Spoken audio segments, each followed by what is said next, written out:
The year 2012, is it you? That's right. It's not me, unfortunately. Maybe next year. But their criteria, actually, I wouldn't want to be part of because their criteria are cynicism and cruelty. And they've chosen Bashar al-Assad as their not you, then, person of the year 2012. Yeah. There's a shocking portrait in Le Monde, which says that a year ago, people wondered if he was going to be able to beat his dad, Hafez, who had killed between 10,000 and 20,000 people after an uprising in 1982. But according to Le Monde, Bashar's record is hard to believe. 40,000 people are dead after a 19-month uprising, and it's far from over. According to Le Monde, even if he probably won't live through 2013, that's what Le Monde says, he'll be remembered for a long time, remembered as being the biggest mass murder of the beginning of the 21st century. They say that the only question now is whether he'll die in his country or whether he'll escape. Okay, yeah, controversial choice if it is him anyway.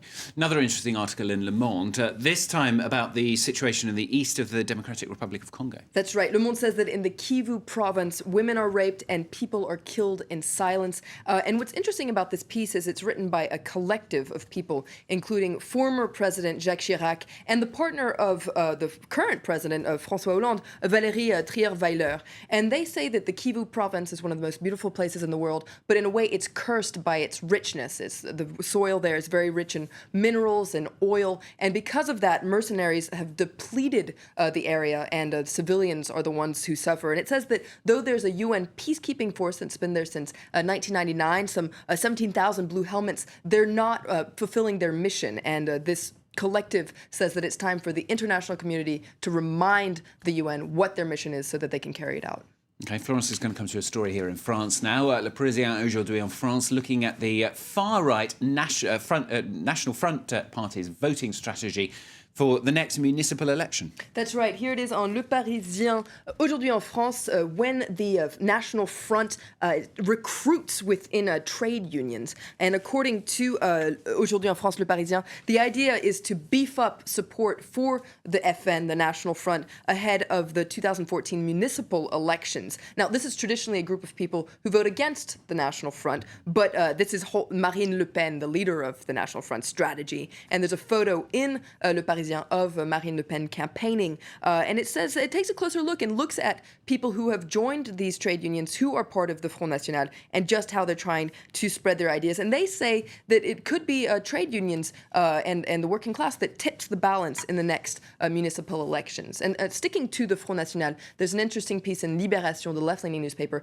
about ripple effects of the Front National on the current government, the current socialist government. And it says that you have to go way back to 2002, the 21st of April to be precise, when Marine Le Pen's father, Jean-Marie Le Pen, beat the socialist candidate, Lionel Jospin, and made it to the second round where he was neck and neck, with Jacques Chirac. Jacques Chirac won that election. And this sparked outrage among young voters. Many of those voters are in power today, and they say that they've learned their lessons from the past, and they don't want to repeat the same mistakes that members of the Socialist Party made back in 2002. And there are three mistakes they don't want to repeat. That first one is to ignore the threat of the Front National, the National Front. The second one is to shun the working class vote that we were just talking about in Le Parisien aujourd'hui en France. And the third is to refrain from criticizing the government. And according to Libération, this perhaps can explain the impression that the current government is putting off, that not all the ministers are on the same page, that there's this kind of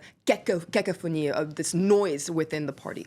Okay, and the communist newspaper L'Humanité, they're taking a closer look at the unrest in Mali. That's right. It's on the cover of L'Humanité today. It says horror in the north of Mali. Now, they go and interview people who have fled the north of Mali to Niger, and they say that the Islamists in northern Mali have put this reign of terror in northern Mali. And Le Figaro has an interesting article that points out that the French defense minister, Jean-Yves Le Drian, is calling for a rapid intervention.